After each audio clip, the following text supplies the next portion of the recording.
Officials tightened security in the perimeters of the National Museum and Malacanang ahead of the presidential inauguration on June 30th. These include the conduct of maritime patrols. David Santos reports. Covering the 25-kilometer-long Pasig River, Coast Guard personnel is keeping an eye on a restricted area just outside Malacanang. It stretches about more than 2 kilometers of the waterway. We have no serious threats to public safety, pero ayaw nating magpakampante. On the eve of the inauguration day, Pasig River and Manila Bay will be among the areas that will be heavily patrolled as part of the security ring around the National Museum as well as the palace. Given its proximity to the two venues, Pasig River is part of the contingency plan concerning where to transport both the outgoing and incoming presidents. We also provided and requested notice to mariners para po dun sa ating mga marinero na dadaan dito. They will be notified earlier that yung pong ating Pasig River will be closed. In the meantime, While a no-sail zone will likely be imposed in some parts of Pasig River during select hours on Inauguration Day, the Coast Guard doesn't seem to see the need to implement the same rule along Manila Bay.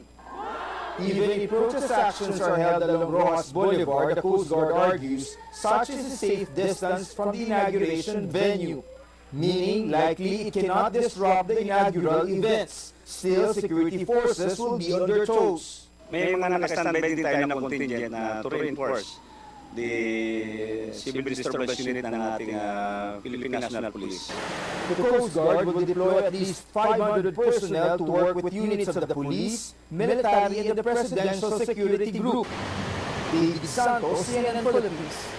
Incoming Internal Revenue Chief Lilia Guillermo says she will tackle the multi-billion peso Marcos estate tax. Guillermo tells CNN Philippines she has yet to see the documents but assures the public the agency will follow the Supreme Court ruling. The decision was made final in 1999. Court records show the Marcos family was ordered to pay 23 billion pesos in estate taxes in 1997, but figures could balloon to 203 billion pesos, including penalties and interests. I think then I will have to talk to the president that BIR needs to collect it. And maybe I will inform him, Mr. President, it's not you who's going to pay this, but it's the estate. Correct. Your family, I hope that there will be no objection. Let me also model to at least comply the rules of taxation. President-elect Marcos earlier said, quote, there is a lot of fake news involved in the estate tax issue and that it would be better to leave the matter to lawyers. Will the migrant workers' chief heed calls to lift the deployment ban on Filipino workers to Saudi Arabia? Incoming Secretary Susan Dutz Ople vows to exhaust all diplomatic channels to decide on the matter. And as Tristan Nadal reports, Ople is finalizing her priority programs for the new department. Overseas Filipino worker Arabella is returning to Saudi Arabia for the third time. We met her while she was saying goodbye to her parents and two children at the airport. Malulungkot na naman kasi ito ang kasama ko yung baby ko. Pati si mama, si papa. Ako. Kasi ito yung mga kasama ko pali. Arabella says processing her documents went smoothly last month. But it's not the same with other returning OFWs. She expresses hope that the new Department for Migrant Workers and the incoming Marcos administration can help expedite the process. Yung iba nagpamitigal na yung gasgas-gas sana ano ba na mapabilis din yung pag-alis nila. Kasi yung mayroon mga kasama na ang tagal ng nagtayong. In a roundtable discussion with Ms. Mirror, incoming Migrant Workers Secretary Susan Dutz Ople says she'll spend her first day in the office reviewing all processes involving the deployment of OFWs. Lahat ng tema mula sa pag-apply, mula sa pagkuha ng OEC, yung mga mandatory fees, paano ba ang verification, ano ba ang dapat na dagdanan ng OFW sa mga hada natin. So lahat ng systems review natin. Also part of initial plans for the department includes setting up migrant workers offices in embassies and conducting global town hall meetings. She also intends to tap social media platforms to combat human trafficking and illegal recruitment. Mas mabilis na take down ng mga FB pages na pugad ng illegal recruitment. For now, Oble is not keen on lifting the deployment ban for newly hired domestic helpers bound for Saudi Arabia. The ban was imposed by Labor Secretary Silvestre Rebello due to unpaid wages and benefits for some 10,000 OFWs. We cannot lift the ban without certain assurances. We have to come up with a more balanced and realistic solution. So, we will explore diplomatic solution. The incoming migrant workers eyes full operation of the new department in January 2023. Under the law, the new department needs to meet three conditions: implementing rules and regulation, an approved staffing pattern, and a budget under the 2023 General Appropriations Act. Tristan Nodalo, CNN Philippines. In other news, in the U.S. state of Pennsylvania, the Philadelphia City Hall offering a $20,000 reward for any leads of the gunman behind the fatal shooting of a Filipino lawyer. Philippine Consul General New York, Elmer Cato, says Philadelphia Mayor Jim Kenney apologized for the, quote, terrible tragedy and vowed that justice will be served in the case of John Albert Lilo. Lilo and his mother were riding Uber on the way to the airport when 6 shots were fired at the vehicle last weekend. More stories ahead on News Now. This is day one of the booster rollout for minors with underlying illnesses. CNR tells us how the vaccinations went here in Manila. And our hospitals faring amid the uptick in COVID-19 cases. Caroline Bonkin shows us the situation on the ground. You're watching CNN Philippines.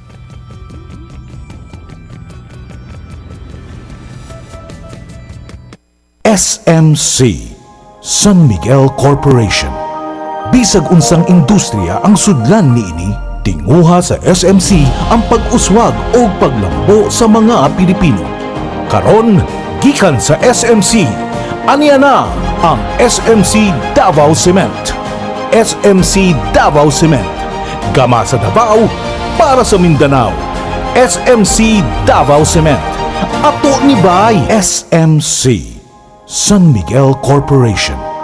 Bisag unsang industriya ang sudlan niini, tinguha sa SMC ang pag-uswag o paglambo sa mga Pilipino.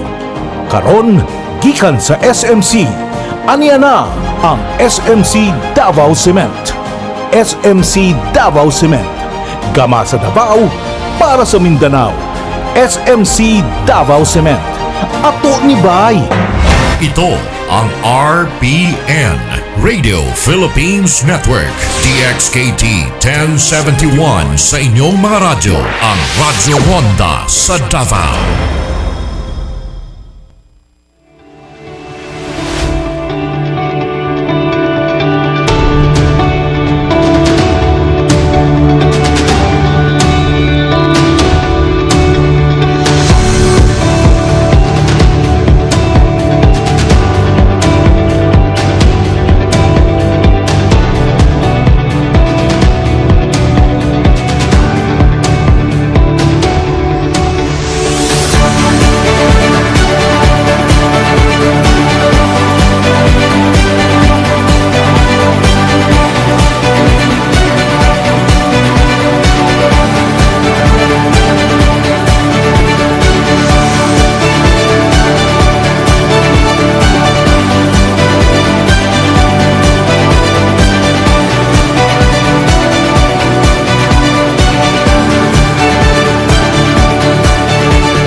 Welcome back. Some hospitals are seeing a slight increase in COVID-19 patients as the health department records a steady rise in infections.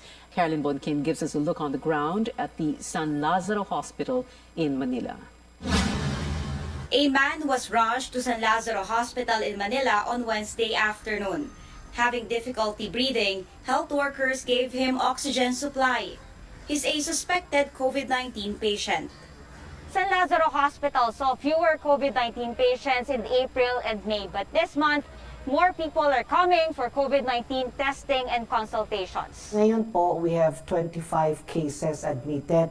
Although mababa po ito, but compared to 2 weeks ago, we only had 8 admissions. Most patients here have mild and moderate COVID-19 symptoms. If we see a need na wala po silang mauwian, wala pong isolation for them, so ina-admit po namin for isolation or quarantine purposes. Should cases go up further, Dr. De Guzman says they're more prepared now. The hospital has kept its COVID triage and testing areas intact. A new building for emerging and re-emerging infectious diseases opened this year, with additional beds for COVID-19 patients. Medicines and equipment all stocked up. Level 1 tayo. It has given us time to recharge. There are still over 150 empty COVID beds. The Health Department reports over 450 daily COVID-19 cases in the past week. That's almost the same as those recorded in the second week of February. But health officials do not see a need to raise the alert level. Hindi sumasabay ang severe and critical. It is not translating to a higher admission in our hospitals. Let's put it in perspective. We had 18,000 cases a day in Metro Manila in January. Ilan kahapon? 218. Ang layo-layo nun. But DOH shares latest projections, citing another possible surge in infections by third week of July to first week of August, with a presence of more transmissible and immune-escaping variants, low compliance to health protocols, and slow booster uptake. Pinaka-importante ngayon sa ating mga komunidad, lahat na magkakaroon ng simptomas, isolate at once. Magpabakuna na po tayo kung tayo po ay eligible. Health officials report 32 more transmissible Omicron subvariant BA.5 cases on Wednesday, but say there's still no community transmission yet, as the cases could still be linked together. Caroline Bongkin, CNN Philippines. The Health Department begins rolling out boosters for immunocompromised adolescents. CNN Arcangel tells us when the rest of the 12 to 17 age group can follow suit. 16-year-old Kian Nimes and his father were at the National Children's Hospital for check-up when they learned about the ongoing rollout of a third dose of vaccine for immunocompromised minors aged 12 to 17. With COVID cases on the rise again, Richard Nimes grabbed the chance to have his son, who has kidney disease, vaccinated. Katulad yan, nagkaroon na siya ng sakit, kaya humihina po yung immune system. Kaya pwede po siyang kapitan ng kaya pinabaksin ko na po siya. Para po kung sakali pong tamaan po tayo ng virus, hindi naman po grabe talaga na mapupunta sa severe. So far, only the National Children's Hospital and Quirino Memorial Medical Center in Quezon City are offering third doses to immunocompromised minors. But the Health Department says the rollout will be expanded next week, with various local and private hospitals in Metro Manila allowed to administer the shots. An estimated 238,000 immunocompromised children aged 12 to 17 are eligible for a third dose, which they could receive at least 28 days after getting a second shot. These include those who have renal or metabolic conditions, are receiving cancer treatment, or taking high-dose steroids that weaken the immune system. The Food and Drug Administration has issued an emergency use authorization for Pfizer as a third dose for adolescents. We know very well that they are the most vulnerable to infection. Kaya talagang we are prioritizing them. During the ceremonial rollout at the Children's Hospital, only 1 out of the 3 kids presented to the media received a third dose. The other 2 got inoculated for the first time. The hospital chief, Dr. Moriel Creencia, says immunocompromised minors need medical clearance to get a third shot. Meron pong isa ngayon dapat na renal patient. Unfortunately, ay hindi po siya na-clear ng aming nephrologist kasi sobrang taas daw po yung steroids pa niya. The DOH says over 9 million adolescents without comorbidities could receive a third COVID jab soon. Ang iba pong mga kabataan 12 to 17 years old ay isusunod na rin po soon, maybe by next week or a couple of days after the immunocompromised. Gusto lang po nating ayusin ang pagpapatupad. The DOH says it is stepping up its information campaign to encourage parents with immunocompromised children, senior citizens, and adults with comorbidities to get a third COVID-19 dose. Cian Arcangel, CNN Philippines. Health spokesperson Maria Rosario Vergara is set to lead the National COVID-19 Vaccination Operations Center. Health Secretary Francisco Duque designated her as the center's next incident manager. Vergara will replace Undersecretary Mirna Kabutahe effective June 30th. Millions of younger children in the United States can now receive protection for COVID-19. Only Pfizer doses may be administered for kids 6 months to 5 years old for now, as the U.S. Centers for Disease Control and Prevention has yet to recommend Moderna for the age group. Younger children can get their vaccines at pediatricians' offices or clinics and pharmacies. A fourth COVID-19 shot may be on the horizon for the rest of the American population. U.S. Surgeon General Dr. Vivek Murthy says discussions are underway. Vaccine advisors will meet on updated COVID-19 doses on June 28th. Murthy says the CDC has recommended another booster for 50 years old and above. Back here at home, groups condemned the order to block access to websites allegedly linked to communist rebels, calling it a, quote, blatant attack on the freedom of information and expression. The National Union of Journalists of the Philippines, or NUJP, denounces the, quote, arbitrary inclusion of Bulatlat, Pinoy Weekly, and other independent news sites. The rights group Amnesty International also expressing deep concern over the directive, made just 1 week before the Marcos administration takes office, calls on the government to rescind the order. The National Telecommunications Commission ordered internet service providers to immediately block websites supposedly linked to terror groups following the request of National Security Advisor Hermogenes Esperon. Sports and entertainment news. Still ahead, a historic feat for the NU Lady Bulldogs, who won the UAAP Women's Volleyball title after over 6 decades. Plus, a former actress in the Philippines has officially debuted as a K-pop idol. Find out how Shanti began her music journey in Korea after the break.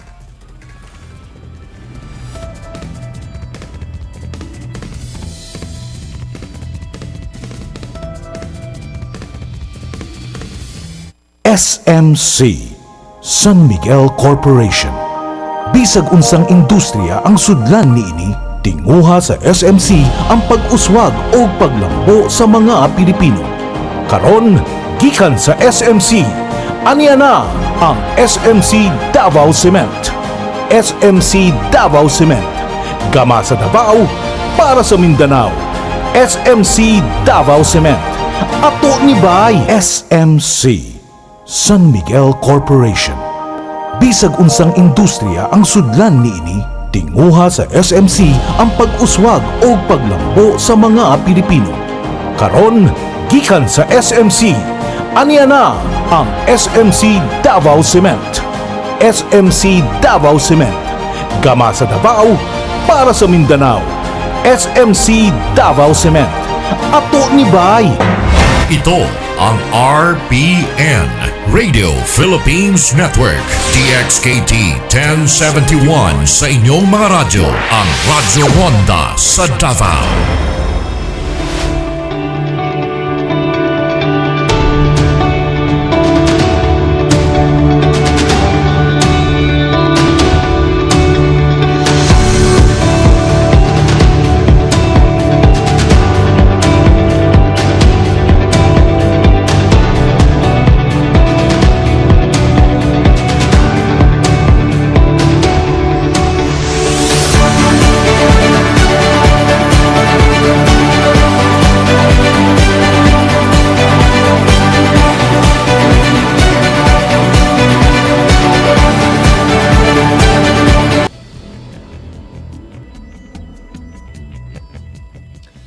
is Newsnight on CNN Philippines. The 65-year drought is over for the NU Lady Bulldogs, beating LaSalle for the UAAP Women's Volleyball crown. NU took finals Game 2 in 3 sets on Wednesday at the Mall of Asia Arena in Pasay and completed a rare sweep of season 84. Another significant win for the Lady Bulldogs, with Belia Belen becoming the tournament's first rookie MVP. NU's head coach tells CNN Philippines Sports Desk what makes the player and the rest of the winning team so special. Si Bella kasi, pagdating sa training, makita mo kasi talaga yung eagerness niya. Lahat sila gusto niya mag-improve every training and sobrang nakikinig sila. Kaya isa pa kasi maganda sa attitude nila, enjoy lang talaga sila. Kahit nahihirapan, kahit may masakit. NU team captain Princess Robles went home with the finals MVP title. Filipino fans of Alanis Morissette will have to wait longer to see the Canadian-American artist live in Manila again. The singer's 2-day show for her Jagged Little Pill tour at the MOA Arena was cancelled because of scheduling issues and, quote, logistical challenges of global touring in 2022. Alanis says she will return to the country as soon as she can. Ticket holders will be fully refunded. A Filipina-Argentinian actress has officially joined the K-pop scene, making her debut with how do you pronounce this? Lapillus. Chantal Videla, also known as Shanti, released the single Hit Ya under the girl group this week. The 90-year-old singer has starred in Filipino shows and was part of Star Magic Circle's 2018 batch alongside Donnie Pangilinan and Charlie Dizon. Shanti spoke with CNN Philippines New Day on how she entered the Korean music industry. Because of the pandemic, of course, I had to go back to Argentina and all that. But before that, how do you say? Like my dad had this Korean friend, and that Korean friend has like connections with MLD Entertainment. There was a time where our CEO has been looking for like possible like Filipina member for his future Korean girl group. And my dad's Korean friend happened to like, oh, look, what about this girl and stuff like that. And then that's where Chain Reaction, we met the CEO, we had a meeting, and then he just wanted me to start the training at first. And that's where it started. The music video for Hit Ya is trending on YouTube with nearly 600,000 views. And that is it for now. Join me again on news.ph at 7 p.m. and on Politics as usual at 8. That's our new time slot. I'm Pia Ontiveros. Before we go, let's take a look at the importance of farm-to-market roads in ensuring proper transport of food supply.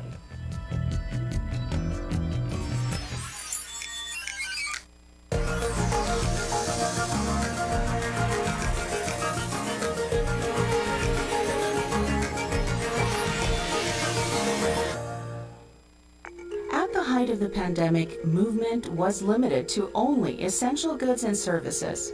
But even then, we felt a major gap in the supply and demand chain of local produce. This led to a scarcity for consumers and surplus for producers. This brought to light the importance of farm-to-market roads, bridges, and similar construction projects related to food and agriculture. Nag-grow out kami ng tilapia. Tapos recently may Crindore kami, may hipon. Kami din yung nagsusupply ng tilapia in nearby provinces like La Union, Pangasinan, Tarlac, Bataan, sa Manila, at sa Cavite. Nag-harvest kami everyday, 25 to 30 tons a day. Tapos everyday nasa kalsada din kami nag-deliver ng isda. Yung dinideliver namin, kailangan live makarating sa market. May truck kami, may tangke, kailangan ng tubig. Para pagdating sa market, buhay pa yun. Yung dore namin, pag ina-harvest namin, naka-ice. Kaya dapat as soon as possible makarating sa market din para di matunawan ng yelo, para fresh pa rin. Importante sa amin sa deliver yung mga expressways. Kasi pag live tilapia, dapat on time makarating sa market. Halimbawa, pag sa La Union, dati nung wala pa yung TPLEX, mga 7 hours yung biyahe. Laking ginhawa nung may TPLEX. 4 hours na lang. Dahil bumilis yung biyahe ng truck, yung mga tao, di masyadong pagod, di masyadong puyat. Hindi rin delikado sa highway. Malaking bagay yung mga farm to market road, tulad ng mga expressways natin. Kasi pag humahango ka ng di-deliver, mapapabilis yung deliver niya. Konti yung expenses, makakatipid. Kami, isda yung business namin. Kailangan namin yung expressway para on time yung deliver sa market ng product namin. Sa Pilipinas naman, sagana tayo sa resources. Kaya dapat tayo, tangkilikin natin yung sarili natin. Sa tulong ng expressway, nakokonekta niya lahat yung probinsya ng Pilipinas. Napapadali siyang makarating sa pagkainan ng tao. Our expressways provide faster access to local agriculture and livestock suppliers. Expressways, road infrastructure plays a very significant role in accelerating agricultural production. It is one of the key components for development, as it promotes access to economic and social services, generating increased agricultural income and productive employment.